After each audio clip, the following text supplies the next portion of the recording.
Hello everyone, welcome back to episode 2 of crowdfunding video games in 2024.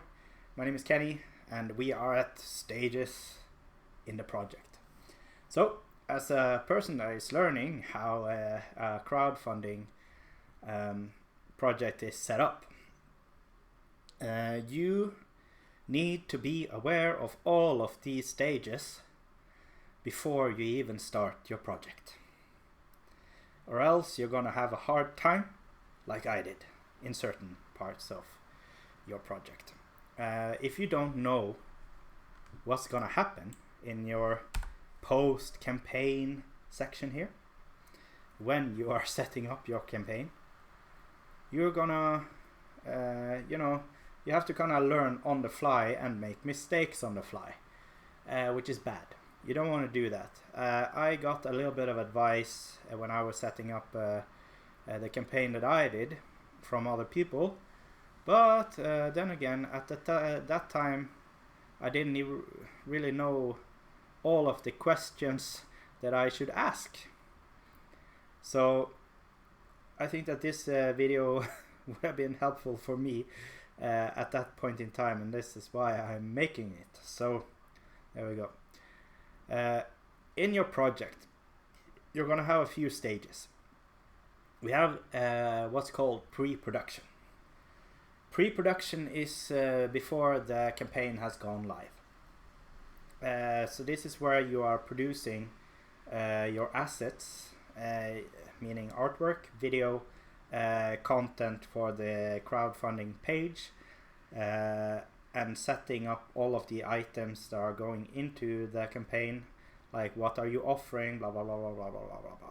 There's a lot, and I can tell you that you should likely take several months, but this is very dependent on your project. What is it? What is the complexity level?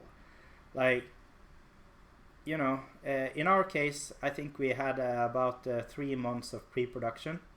We made a simple game prototype of the video game, just one level where we had some kind of trying to showcase some things, but it was very rough.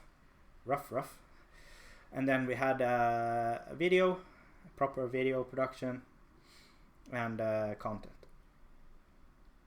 But it takes a lot of work, and it should be in your kind of budget of the project as a whole, in a way. I don't think, when I talk to people, young people kind of wanting to learn about how things work and whatever, this is sort of like a stage that they don't think about enough, that it actually takes time and effort and money. Possibly if you have a salary while doing pre-production.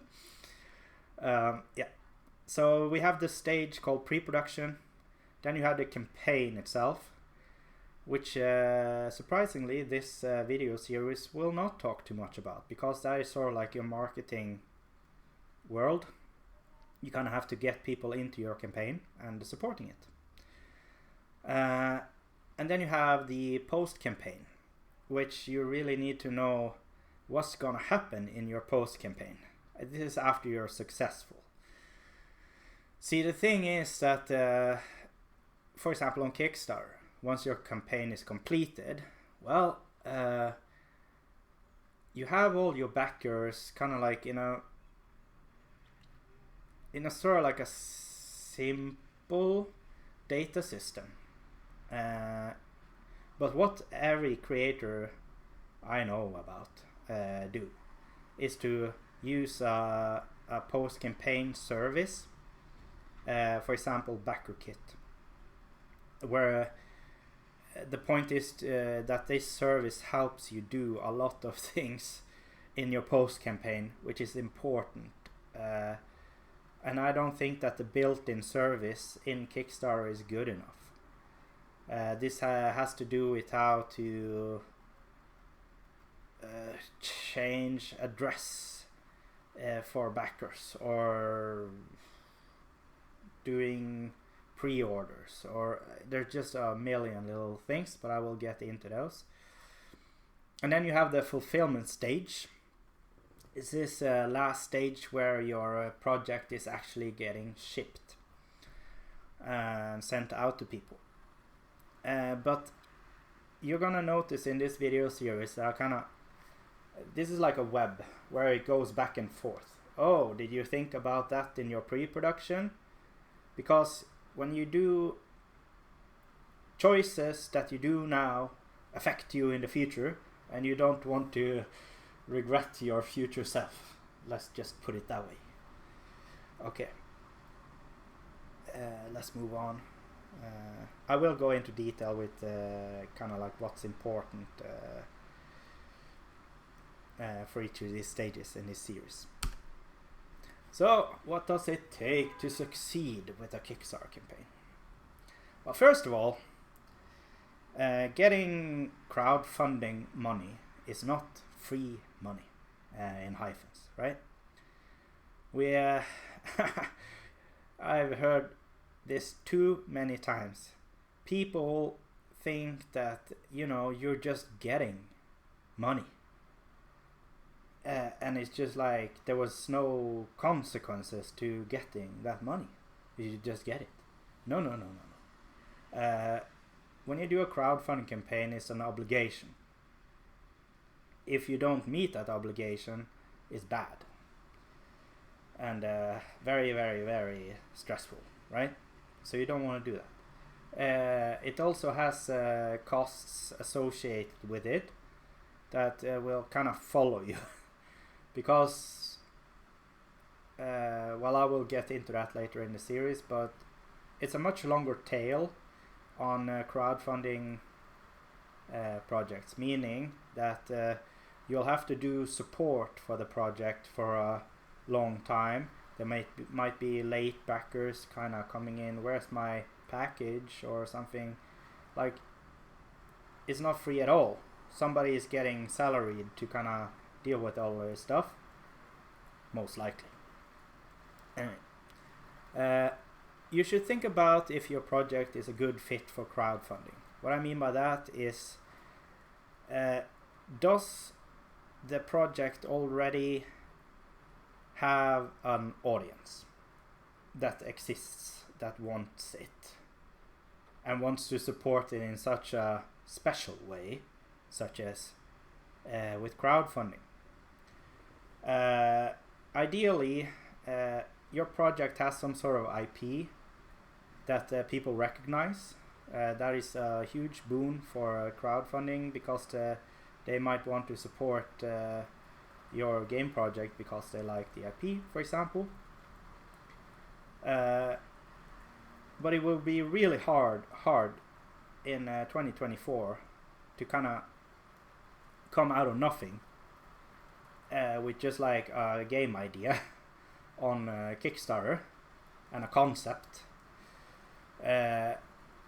without strings attached. It is possible, but I don't think that will be hard. That will be very hard. So you should really think about if your project is good for crowdfunding, and if you can set realistic goals for being on Kickstarter or similar for your project. Also, is your business scaled to handle a campaign?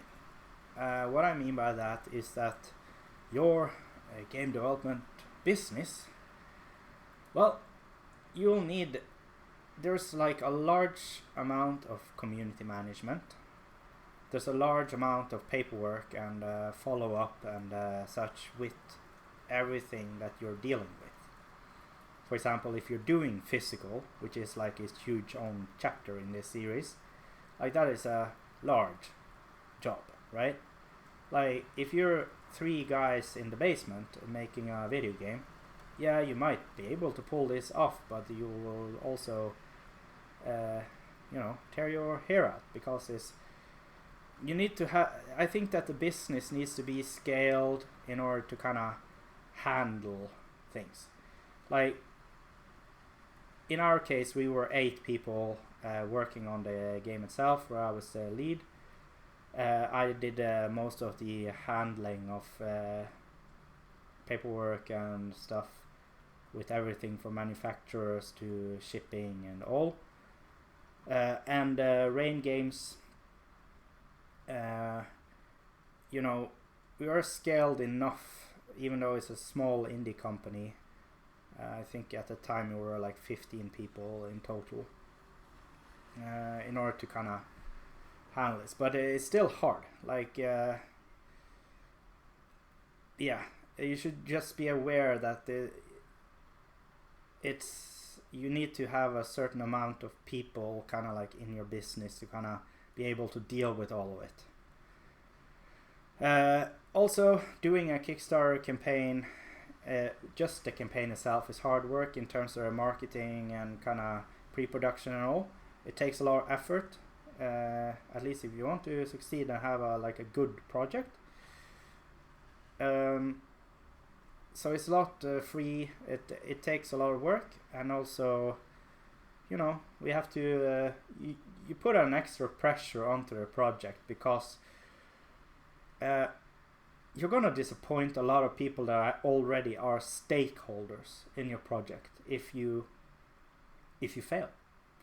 So, you know, I think pressure on projects is good. But just be aware of how this will affect you, okay? And I wrote in the bottom here, project is not done once it is released. What I mean by that is that there's still follow-up stuff to do with like your backers and such. There will be late backers, there will be support questions, there will be, you know, a lot of communication required. So when you commit to a crowdfunding project, it has a much longer tail, and you should expect that. Okay, let's see. Okay, so this is sort of like an overview of setting up the campaign. You want to set your funding goal. What is the goal of your project? And set it accordingly, right? Like in our case, we actually we would not fulfill this project and if we didn't meet our target funding goal of $200,000, because then it wouldn't be realistic for us to pull it off. So we did this was a calculated budget calculation by us before we did the campaign. And you should too. There is a thing that people do nowadays where they set their funding goal lower than what they actually would need, in order to, because nothing is better than kind of hitting the success mark, and then everything beyond. People like to jump on a thing that is sort of moving in the successful direction. They don't want to commit their money and such and pledge before they see that it's headed in the right direction. So some projects do that, and some projects also set the funding goal very low, because it's mainly like a marketing tool to show off the project. But just be aware that once you set your campaign live, you can't change this funding goal. So it's a little warning there. Okay, pre-production. I feel like I talked a little bit about this already, but in pre-production, there's a lot of decisions that are going to be made that affects all stages of the project. We will talk about those in their own kind of categories. Yes, and then setting up your tiers and your rewards. I put a red flag on this because you can make critical mistakes here.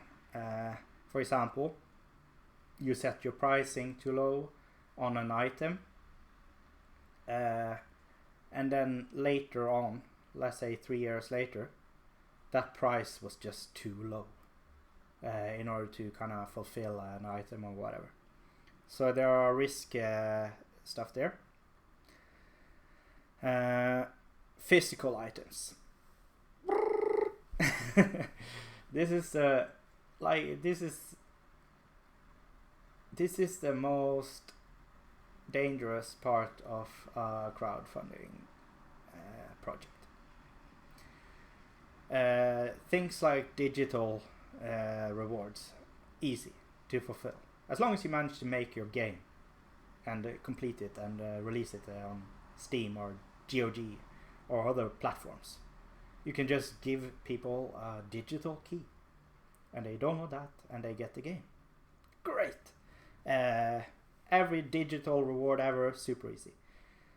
Physical items, this is like, it can kill your business, and it happened to very serious, professional actors, right? That have been in the games industry for a long time or whatever. But like, as a small company, if you do mistakes with the physical items, it can be costly and risky to do. So that is like a huge thing in this video series, and we'll talk about that. Pricing, I said that pricing is very... The problem with video games in particular is that if you're trying to fund a game production from start, things happen between when you started the project and when it's actually fulfilling. And if you made something too cheap, like maybe you just straight up lose money on each item that you're sending out, for example.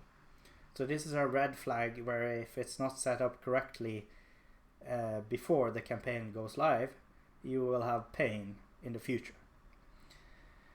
And it's hyper important that the decisions that you make now affect your later stages.